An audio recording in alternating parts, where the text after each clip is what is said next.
Notre prochain invité est un homme novateur, un acteur de l'innovation si je puis dire. Vice-président Cognitive Solutions chez IBM Watson Group, monsieur Jean-Philippe Pierre, bonjour. Alors on peut dire, je crois, qu'à l'ère des révolutions numériques, vous n'en manquez pas d'air. Vous innovez depuis un certain nombre d'années maintenant. Et en parallèle, vous investissez dans la transmission de ces nombreuses expériences, que ce soit par le biais de conférences, d'enseignements, d'ouvrages également. Un parcours donc peu banal, stimulant, et qui n'est pas sans faire écho, alors ça me fait un peu plaisir, à l'anagramme de votre entreprise, IBM, BIM. Alors BIM, c'est à la fois Building Information Modeling, mais si on aime un petit peu les mots, c'est aussi l'onomatopée qui est utilisé en guise de punchline. Autrement dit, un mot court qui en dit long de votre ambition stimulée énergique dans le champ de l'innovation. Je laisse la parole. Un grand merci. D'abord, bonjour à toutes et à tous et merci de votre invitation ce matin. Je vais quand même introduire rapidement qui je suis par correction. Je m'appelle Jean-Philippe Desbioles, je travaille chez depuis 20 ans. Je travaille dans l'IA depuis à peu près maintenant 8 ans. J'ai commencé lorsque j'étais basé en fait en Asie, à Singapour pendant 3 ans. J'ai commencé à travailler sur l'IA dans une très grande banque singapourienne. Ensuite, je suis parti aux États-Unis à New York pendant 2 ans pour diriger au niveau mondial la partie Watson pour le secteur finance, au niveau mondial pour IBM pour la partie vraiment AI. Et je suis de retour en France depuis à peu près 2 ans et demi, où je dirige toutes les activités liées de près ou de loin à l'IA, blockchain, IoT, data analytics, puisque tout ça maintenant est en train de converger sur des projets clients. Donc, en fait, je dirige des équipes qui travaillent sur tous ces sujets-là. Donc, 3 choses que j'aimerais en fait adresser avec vous aujourd'hui. La première chose, c'est un petit peu qu'est-ce que c'est l'IA avec notre perspective, en tout cas notre vision de l'IA, et avec beaucoup d'humilité, puisque c'est un sujet qui change tous les jours, et croyez-moi, c'est une matière très malléable. Et je pense qu'il y a autant de genres de définitions, en tout cas vous avez notre perspective sur ce que c'est, qu'est-ce que ça couvre, qu'est-ce que ça ne couvre pas. Le deuxième point, c'est qu'est-ce qu'on fait, donc ça va être des cas d'application concrets, comment on met en application l'IA aujourd'hui, où est-ce qu'on en est, et puis à la fin, un petit peu retour le sense learn sur qu'est-ce qu'on a appris jusqu'à ce jour en version méga synthèse. Merci beaucoup de passer les transports. Merci à vous. Donc on y va. Donc le premier point que je souhaite aborder avec vous, c'est effectivement qu'est-ce que c'est que l'IA et un petit peu qu'est-ce qui est en train de se passer. Pour moi, et pour ceux qui me connaissent, le transparent est pour moi le meilleur executive summary que je n'ai encore jamais vu sur l'IA. Il commence à dater, puisqu'à l'époque où j'étais aux États-Unis, j'étais côté ouest, en l'occurrence près de San Francisco, puisqu'on a un centre Watson là-bas, et c'est la fin du code. La fin du code, ça veut dire quoi? C'est qu'on passe d'un monde de programmation à un monde d'apprentissage. Je pourrais quasiment m'arrêter là dans la conférence. Je ne vais pas le faire, on va créer une frustration intense. Mais ceci étant, ce qui se passe aujourd'hui, c'est que le monde de programmation est un monde très déterministe. Le code et le programme que l'on fait exécute ce pourquoi il a été designé. Je vais très court. Le monde où on va est un monde radicalement différent où des hommes et des femmes doivent passer du temps avec une machine pour lui apprendre à faire quelque chose. Si vous réfléchissez bien à ce paradigme-là, vous comprenez le changement qui est en train de s'opérer. Il y a donc bien à un moment donné un transfert entre des hommes et des femmes sur ou vis-à-vis d'une machine ou avec une machine sur 3 notions. 1, le savoir, la connaissance. 2, le savoir-faire, l'expertise. 3, le savoir-être, la personnalité. Et une fois qu'on a compris ça, on commence à comprendre les enjeux qui se cachent derrière ce sujet des systèmes dits cognitifs, qui, de mon point de vue, est déjà une bien meilleure définition que cette notion d'intelligence dite artificielle. J'y viens. Il nous faut une synchronisation d'enfer tous les deux, c'est parfait. Jusqu'à maintenant. Donc ensuite, alors je parle de système cognitif, et pourquoi est-ce que je parlais de cognitif? C'est pas un hasard, ici dans un niveau précis pour mettre des notions précises. Parce que finalement, quand on se pose la question, qu'est-ce que couvre l'IA aujourd'hui? Qu'est-ce comme domaine? Ça couvre la notion de langage, donc tout ce qui est compréhension du langage naturel, Natural Language Processing, NLU, NLP, NLG, toutes ces notions-là, d'accord, liées à la sémantique. Je comprends l'intention qui se cache derrière une phrase, quelle que soit la manière dont la phrase est dite. Je comprends l'intention d'une phrase, quelle que soit la manière dont la phrase est dite. L'être humain a une capacité inouïe, il peut me dire la même chose de 4000 manières différentes. Pourtant, ce qu'il veut de moi, ça a toujours été la même chose. Mais il va prendre des vocabulaires, il va prendre un ton, il va prendre un style différent en fonction de ce qu'il estime comme étant le plus efficace pour me convaincre de faire quelque chose. Deuxième point, la voix, les mots qui sortent de ma bouche. Troisième point, la reconnaissance visuelle. Quatrième point, le management du savoir. Ces machines ne sont pas magiques, elles se nourrissent d'informations, c'est les fameuses data. Il faut bien à un moment donné qu'on ingère des data dans le corpus d'informations de Watson. Ces data, elles viennent bien de quelque part. D'accord? Il n'y a pas une sorte de pseudo-supra-intelligence qui nous surpasse. Il y a des systèmes qui avalent et qui ingèrent de l'information et qui la computent, avec le phénomène d'apprentissage. C'est ça qui est en train de se passer. L'autre point, c'est qu'effectivement, ce sont des systèmes cognitifs capables d'avoir des raisonnements plus ou moins complexes. Stéphane a juste raison de vous évoquer, j'y reviendrai, ce que nous avons trop fait dans le domaine de la médecine. Et enfin, l'empathie, cette notion de sentiment, d'empathie, de personnalité, qui, encore une fois, commence avec l'IA, mais croyez-moi, qu'un système d'IA soit aussi empathique qu'un être humain, on a de la marge. En tout cas, je parle de médecin. Arrêtons les fantasmes aussi sur ça. Il faut dégonfler la baudruche. C'est facile de la faire gonfler, croyez-moi, sur ce sujet-là. Donc voilà, et c'est pour ça que je me permettais de vous dire tout à l'heure, on est sur un système cognitif qui couvre des dimensions qui sont très humaines. D'où tous les débats que nous avons. Maintenant, le regard suffit entre tous les deux, c'est bien. Ensuite, on va finir ensemble. Donc, le point que je voulais vous évoquer également, c'est que on travaille, il faut un petit peu de prendre de recul par rapport à l'IA et regarder l'écosystème dans lequel on travaille. Ce que je veux simplement dire par là, et vous avez affaire à quelqu'un qui est passionné par son sujet, mais encore une fois, prenons du recul, un step back, et on voit qu'aujourd'hui, l'écosystème de technologie sur lequel on travaille, il y a bien entendu les systèmes cognitifs avec l'IA, dont acte, et je viens de l'évoquer, de l'esquisser.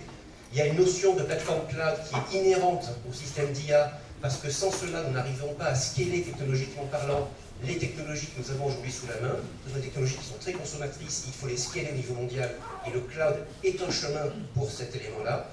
Et le troisième élément, c'est l'IoT, tout ce qui est Internet des objets. Dans 2 ans, 100% des objets connectés seront intelligents. Ils incorporeront de l'IA, qu'elle soit déportée par des plateformes ou qu'elle soit portée par l'objet lui-même, 100% des objets seront intelligents. Donc on est bien sur un écosystème tel que j'essaie de définir là, qu'il faut bien l'appréhender si on veut commencer à travailler sur des projets dans ce monde dans lequel nous avons évolué et dans lequel nous évoluons maintenant. L'autre question qu'on pourrait se poser, c'est qu'une fois que j'ai rapidement brossé le contexte, rapidement brossé ce que c'était, à notre, en tout cas, de perspective, parler de l'écosystème, mais vous pourriez me dire, mais Jean-Philippe, ok, c'est bien, mais qu'est-ce qu'on fait quoi, avec? Donc, on travaille dans 3 grands domaines d'application, y compris en France. Les 3 domaines sont les suivants, j'essaierai de dire finalement, qu'est-ce qu'il y a de nouveau sous le soleil? Parce que au lieu de sortir de la litanie sur le digital, on va essayer de comprendre qu'est-ce qu'il y a de nouveau. Un premier domaine d'application très important pour nous, c'est l'expérience client. Nous sommes en train de refondre et de redesigner, et là je rejoins absolument Stéphane, toute la notion de UI, enfin UX, UI, UX, User Experience, UI, User Interface. Donc tout ce qu'on connaît jusqu'à maintenant va être radicalement transformé dans les 15 à 20 ans qui viennent. Radicalement, je viens radicalement. Donc ici, s'il y a des gens qui sont passionnés par le marketing, la relation client, toute cette expérience-là, vous allez vous éclater. Parce que, encore une fois, la vague ne fait que commencer. Là, je illustrerai mes propos pour les tangibiliser. Et notamment par le biais du langage, de la conversation, de la capacité à comprendre le ton de l'individu, commencer à mixer la voix, la reconnaissance visuelle avec la sémantique. Donc là, on va assister à quelque chose de très profond, très structurel. Deuxième changement très important qui pour moi est le plus passionnant, c'est augmenter le capital humain. Beaucoup des projets qu'on mène aujourd'hui avec l'IA visent à augmenter, le mot anglais c'est empowering, empowerment, des êtres humains avec des systèmes qui vont les aider à faire leurs tâches quotidiennes. C'est vrai pour le médecin, c'est vrai pour le banquier, c'est vrai pour le gars des telcos, c'est vrai pour le financier. Tout à l'heure je donnerai des exemples. Ça c'est un sujet qui est majeur. On est bien sur une notion, on va vers un monde augmenté. Faut-il être capable de l'être? C'est un autre débat. Et ça, c'est du change management, c'est la conduite du changement, c'est des vecteurs humains. Ça n'a rien de technologique. Accepter et s'approprier quelque chose qui vous aide et qui vous augmente n'est pas forcément facile, paradoxalement. Puisqu'en fait, il vous sort de vos zones de confort. Le troisième élément, c'est les processus métiers. Je ne sais pas si le terme RPA vous parle beaucoup. Depuis 20 ans, 30 ans, on automatise des processus, on les streamline, on les rend agiles, on les automatise à outrance. Grâce à nous, je prends responsabilité en tant que consultant, je fais partie de cette mouvement, j'assume toujours mes responsabilités. Donc là, on va passer à une autre étape, qui est la notion de processus qui non seulement vont faire ce que je viens de dire, mais qui vont devenir plus smart au sens où ils vont commencer à apprendre, à évoluer en fonction des résultats qu'ils obtiennent. Via l'IA. Donc là aussi, on est à la veille de quelque chose qui va effectivement beaucoup changer. Alors maintenant, on attaque les exemples, parce qu'autrement, on pourrait parler des heures sur la partie académique, mais on va attaquer les exemples plus tard, j'espère.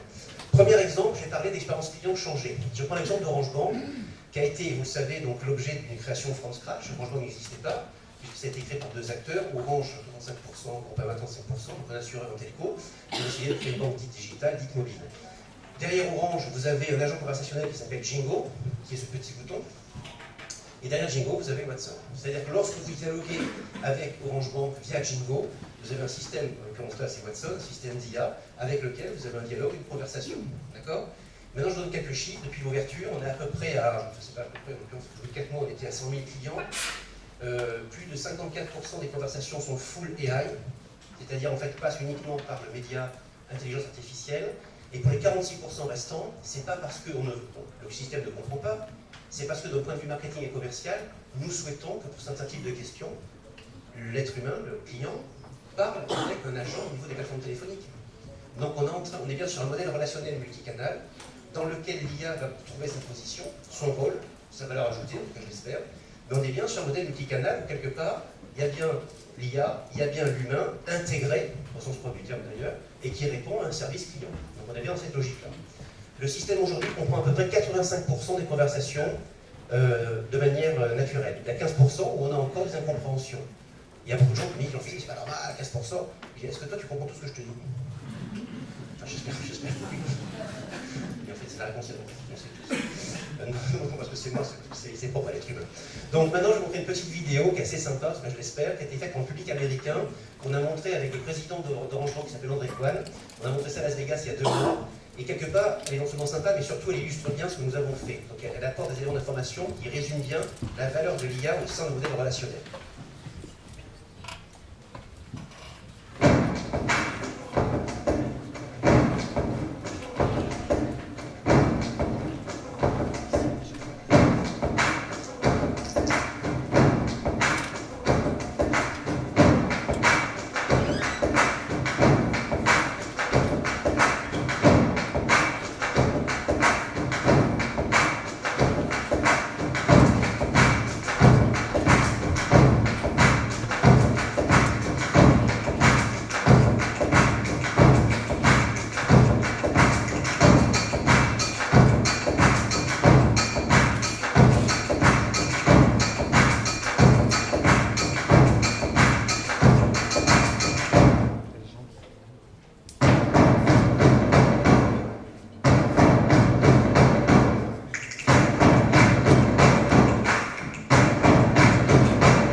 C'est un très bon résumé de ce que nous avons fait, donc j'enchaîne parce qu'on n'a pas le temps de rentrer dans les détails, mais on a beaucoup de choses à partager ensemble.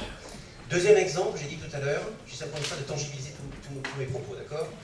Propos, facts, Ensuite, vous en déduirez ce que vous souhaitez, c'est votre job. J'ai parlé tout à l'heure d'augmentation du capital humain. Je prends l'exemple Orange Bank, qui est le plus connu en France en tout cas. Il y a 20 000 collaborateurs, c'est quand même un déploiement de grande échelle, 20 000 personnes, on ne parle pas de 4 gars dans un garage, même si 4 gars dans un garage peuvent faire des choses pas mal. On parle de 5 000 points de vente, et on a déployé Watson pour aider, assister les collaborateurs et collaboratrices du groupe Crédit Mutuel dans les agences pour mieux servir leurs clients. C'est une réalité, c'est déployé, c'est industriel.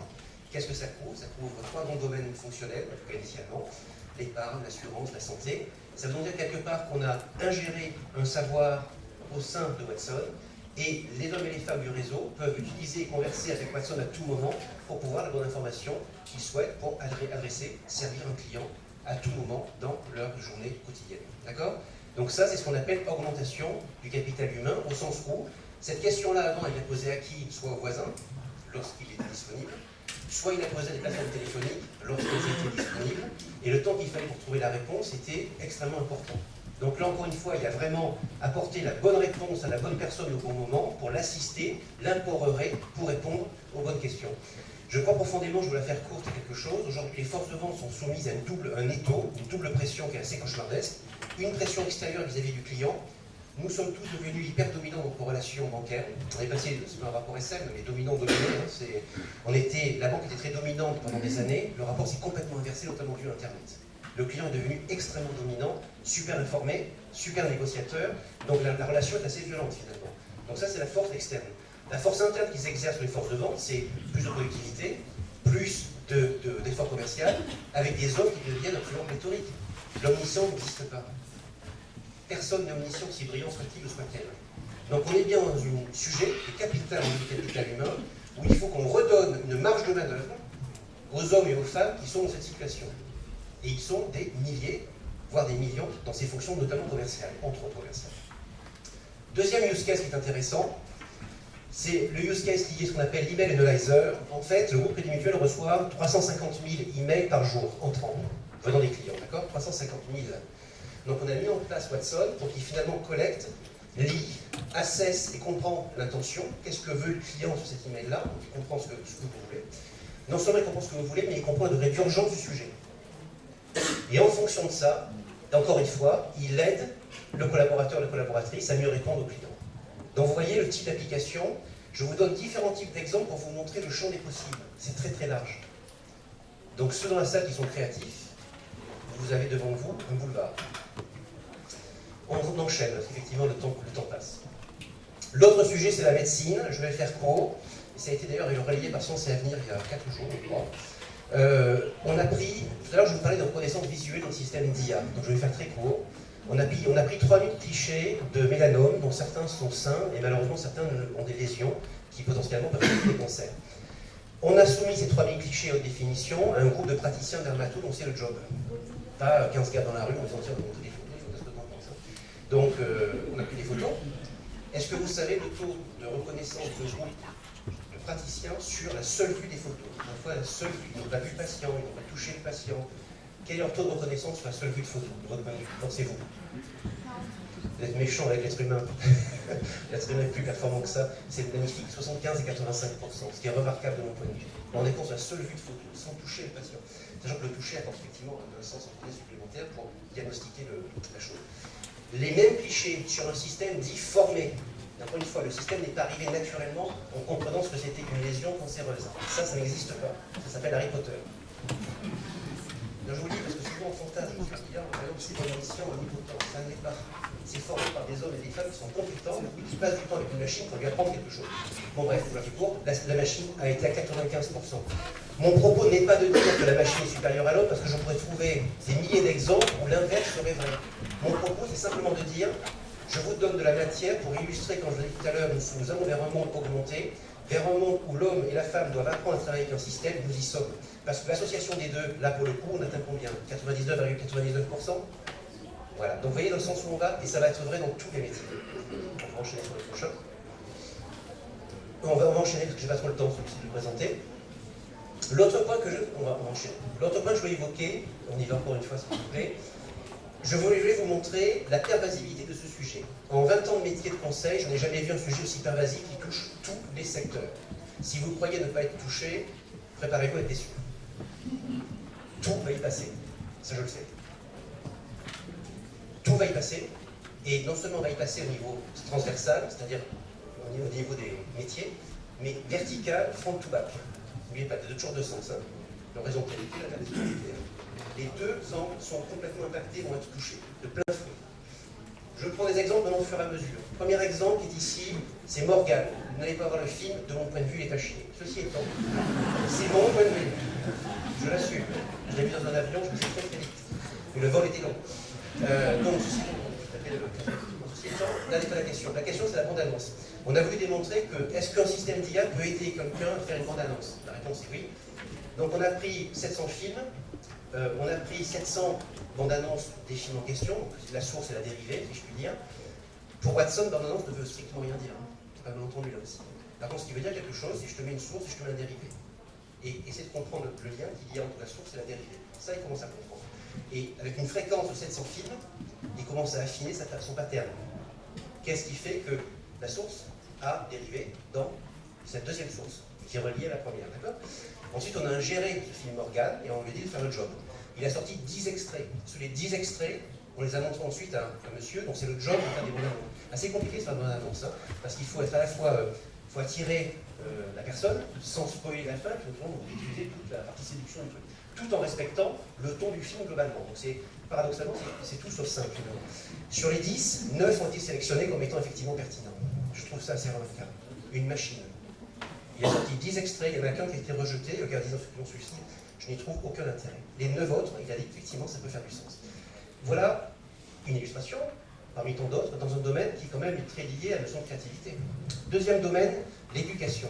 Petite vidéo, et après je vous ferai un petit commentaire. J'adore cette vidéo.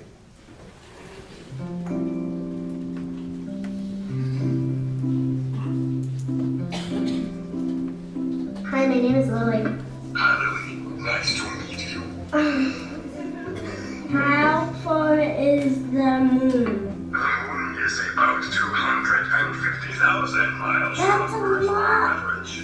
What is 2 plus 2? 4. Awesome job, Grayson. What is the speed of light? The speed of light is 186,000 miles per second. Can you count to 6? 1, 2, 3, 4, 5, 6. Super. Tell me a knock-knock joke. Knock knock. Who's there? Lettuce. Letters who? Lettuce in. It is freezing outside. My favorite color is orange. Okay, I'll try to remember. Your favorite color is orange. See you later, alligator. A wild crocodile. Tell me a story. How about we make a story together?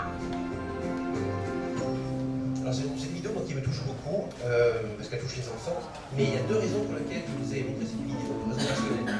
La première raison, c'est qu'on parle beaucoup des digital natifs depuis maintenant 15 ans, donc ces fameux enfants qui sont nés avec des tablettes, des machins, des trucs, ce qui est vrai, c'est factuellement vrai. Je crois qu'on ferait d'ores et déjà mieux de parler des cognitifs natifs, cette génération qui est née avec l'IA déjà. Je dis simplement que nous, en tant qu'on travaille dans ces business-là, je sais pas qui sont en carrière respective, etc. Mais ce qui est important, c'est que ces gens-là auront une appréhension radicalement différente de la nôtre de l'IA. Je ne dis pas qu'elle est ni mieux ni mal, j'en sais rien. Ce que je dis simplement, c'est qu'ils seront par définition une attitude radicalement différente de la nôtre. Anticipons-le dans la mesure du possible. Le deuxième point, toujours pareil, je factualise ce que je dis. Tout à l'heure, je vous avais dit, vous n'oubliez pas l'écosystème, l'IA, l'IoT, le cloud. C'est quoi ce petit propos là? C'est les 3 associés. C'est les 3 associés. Vous venez de voir la démonstration factuelle de ce que j'avais dit en préambule de ma discussion. Ce petit propos, ça peut être n'importe quoi. Ça peut être votre bouteille, votre casque, votre PC, votre portable, votre voiture, votre box à la maison. Le crocodile, c'est l'objet. L'IA est embedded inside l'objet via une plateforme cloud. C'est la totale. Donc tous les gens qui travailleront dans le domaine de l'IA doivent appréhender l'écosystème que j'ai décrit en préambule s'ils veulent travailler dans ce domaine et exploiter les potentialités. Ensuite, la partie recherche, je vais peut-être passer parce que j'ai pas trop de temps. Et la partie art, là je vous laisse juge de ce qui s'est passé. On a là aussi essayé de travailler avec Watchon sur la création dite artistique.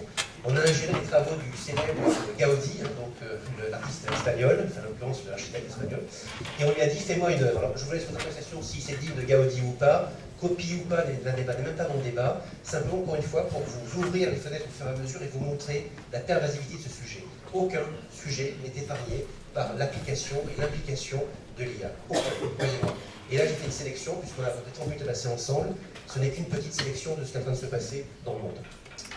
Ceci étant dit, je vais vous faire des petits retours, et là, si tu avais la gentillesse, tu peux cliquer 6 fois, là, une de plus, enfin si tout va bien, pour faire un petit peu le sens learn. Qu'est-ce qu'on a appris jusqu'à ce jour? 1. Les solutions cognitives ne sont pas magiques. L'overselling qui est fait sur l'IA est dévastatrice. Et deuxième point, je pense qu'il faut savoir raison garder. C'est pour ça que tout à l'heure, on m'a posé la question, pourquoi est-ce que je suis là aujourd'hui, hormis le plaisir d'être auprès de vous, et je pèse mes mots, j'ai beaucoup de plaisir d'être là à Lyon, c'est parce qu'il est notre rôle de partager différents points de vue, différentes perspectives sur ce sujet-là. Et mon job en tant que praticien de l'IA, et pas théologien de l'IA, même s'il faut en les deux, c'est de partager ce qu'on fait pour que vous puissiez vous faire votre propre opinion de ce qui est en train de se passer. Donc encore une fois, il faut vous dégonfler la baudruche. Le deuxième point, c'est dévastateur surtout en France, où on n'attend pas 2 fois pour se faire arrêter. Par rapport à d'autres pays. Bonjour. C'est culturel. On les gens réfléchissent trop. C'est bien réfléchir. Airbnb, c'est là où la différence se passe en premier. Deuxième point, qu'on le veuille ou non. Deuxième point, pour ceux qui bossent dans l'expérience client, les product owners, les hommes et les femmes de marketing, Ma leçon de slur, c'est intégrer l'IA dès le départ du parcours client. L'IA est très fortement impactant. Vous ne pouvez pas travailler sur une stratégie marketing, une stratégie commerciale, une stratégie de parcours client sans intégrer l'IA dès le départ dans vos réflexions. J'ai fait les deux, j'ai couru après, c'est un enfer. Ça, c'est très important. La performance naît de l'utilisation. La grande différence entre ce qu'on fait maintenant et ce qu'on faisait après, je vais être à minima caricatural, mais c'est la vérité. Avant, je faisais un système, je le mettais en production, que vous l'utilisiez ou pas, entre nous, il n'y avait aucun impact sur la performance de la solution. Vous la mettez dans le placard, vous la sortez un an plus tard, elle aura la même performance. Si je fais ça maintenant avec l'IA, je mets au placard le truc, dans 6 mois, il n'y a plus rien. C'est la stimulation d'un être humain. Si un système d'IA n'est pas stimulé, comme un être humain, la performance chute. C'est très important. De l'utilisation naît la performance. L'IA est un composant de transformation, c'est là encore une fois, savoir raison garder. Tous les projets de transformation aujourd'hui commencent à inclure de l'IA, mais ceci étant, elle n'en est pas l'alpha et l'oméga. Là aussi, savoir raison garder sur le sujet.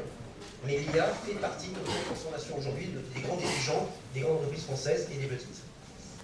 L'intégration, sans intégration d'un système IA avec un legacy système, la valeur est très faible. Là encore une fois, on intègre bien ce qu'on appelle des couches d'IA avec quelque chose. Donc il y a bien une intégration qui doit se faire. Encore une fois, c'est pas un truc suspendu au-dessus de nos têtes. Et enfin, l'humain augmenté, j'en ai suffisamment parlé, c'est pour moi le plus important. Et j'espère que vous êtes bien passé ici pour l'appréhender. Donc, je ne sais pas si vous êtes dans cette salle, c'est déjà un premier pas. Nous serons tous demain augmentés par des systèmes d'IA, qu'on le veuille ou non. Autant s'y préparer pour les appréhender et domestiquer et en tirer le maximum. Et ça, c'est pour moi le plus important, encore un coup s'il te plaît, c'est l'apprentissage et l'éducation. Dans la mesure où le fait de proposer un système d'IA aujourd'hui à un être humain peut provoquer des zones d'inconfort, et c'est systématiquement le cas dans tous les projets que j'ai menés. Parce que ces systèmes-là, d'un certain point de vue, eux, ont certainement des biais, parce qu'ils ne sont pas absents de biais, bien au contraire, puisqu'ils sont notre reflet. Mais sur un certain nombre de points, ils déstabilisent l'utilisateur en proposant des choses auxquelles vous ne pensiez pas. Le médecin qui reçoit à un moment donné un avis auquel il ne pensait même pas. Un banquier qui reçoit une recommandation financière auquel il ne pensait même pas. Parce qu'il était dans ses zones de confort, dans ses zones de compétence ou d'incompétence, parce qu'il était dans des zones dans lesquelles finalement il est à l'aise, ou elle est à l'aise, et on va répliquer des patterns.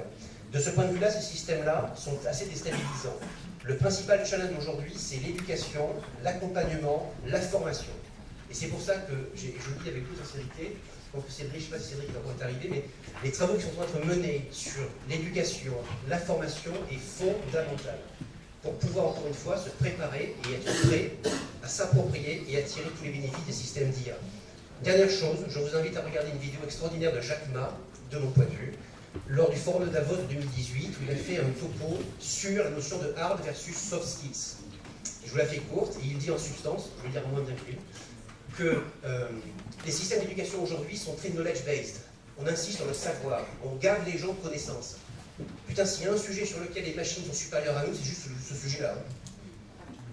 Donc on est en train de faire très fausse route sur ce sujet-là.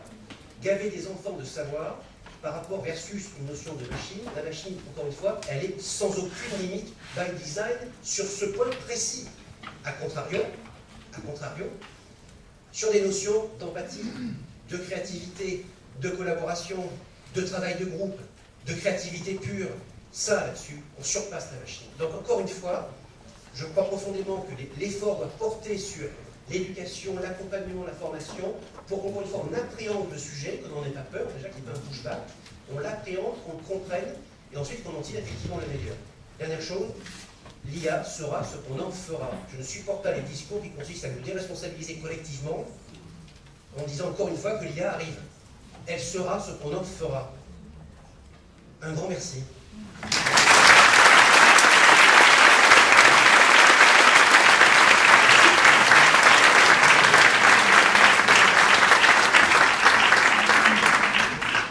Merci beaucoup. Vous avez bien rappelé effectivement combien il est important que l'homme mette à la place, la bonne place, à la juste place des techniques. Et c'est la place de l'homme justement de faire ceci.